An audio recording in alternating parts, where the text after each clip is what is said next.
Tinitignan na ang angkop na hakbangin sa ilalim ng batas, kaugnay ng pagkalat ng peking dokumento at maling impormasyon kaugnay ng kalusugan ni Pangulong Ferdinand Marcos Jr. Ayon sa Malacanang, una nang kinondena ng palasyo ang pagpapalaganap ng naturang maling impormasyon na layon umanong linlangin ang publiko. Sa Palace Briefing araw ng Huwebes, sinabi ni Presidential Communications Office Undersecretary Claire Castro na inaasahang iimbestigahan ng National Bureau of Investigation ang kumakalat na peking medical na dokumento na di umano'y naglalaman ng kondisyon ng kalusugan ni PBBM.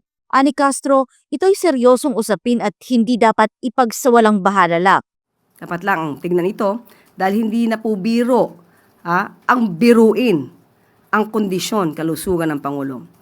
Kaya po ang NBI, alam po natin na mabilis umaksyon ng NBI para maimbestigahan kung sino po ang nasa likod nito. Saad pa ng opisyal, inaasahan na agad na kikilos ang mga otoridad lalo na't napag-usapan na ito ng publiko. Hindi kailangan idulog, mabilis ang NBI umaksyon. Alam naman nila kung ano nangyayari sa gobyerno natin at sa ating kapaligiran. So without even an order coming from the President, the NBI is mandated to investigate this matter.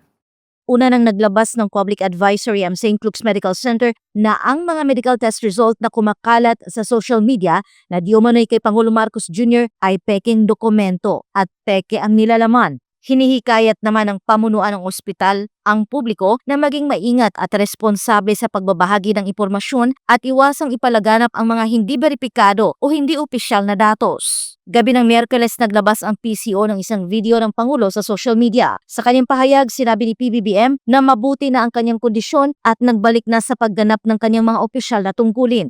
Yan lang yung yung sinasabi ko noon, yung sinabi ko sa inyo last week. Ito yung mga inaantay na ako mamatay. Huwag kayong excited. Nasumog na naman ang pagka-excited niyo. Andito pa ako. Ibinahagi ng punong ehekutibo na patuloy siyang dumadalo sa mga opisyal na aktibidad kahit pa pinapayuhan siya ng kanyang mga doktor na maghinay-hinay muna. Binigyan lang ako ng mga gamot at saka patuloy pa rin yung aking antibiotics pero okay na ako. In fact, nakapag-EDC meeting na kami nung Lunes with most of the cabinet. So I'm back in pero medyo nagtatampo sa akin yung mga doktor ko. Kasi sinasabi nila, wag muna. Sabi ko, hindi ko naman pwede pagantayin lahat ng mga nangyayari. So, tinuloy ko na lang. Para sa Diyos at sa Pilipinas kong mahal, ito si Cresidine Catarong, SMNI News.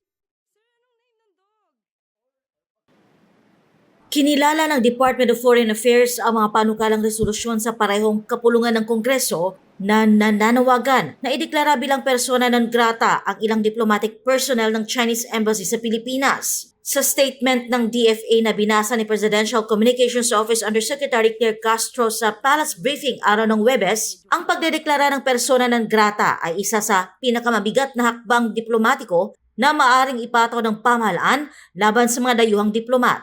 Bagamat nasa kapangyarihan ito ng DFA, itinuturing itong huling opsyon at ginagamit lamang kapag lubhang nasira ang ugnayang diplomatiko at wala ng ibang paraan upang maayos ang relasyon ng dalawang bansa.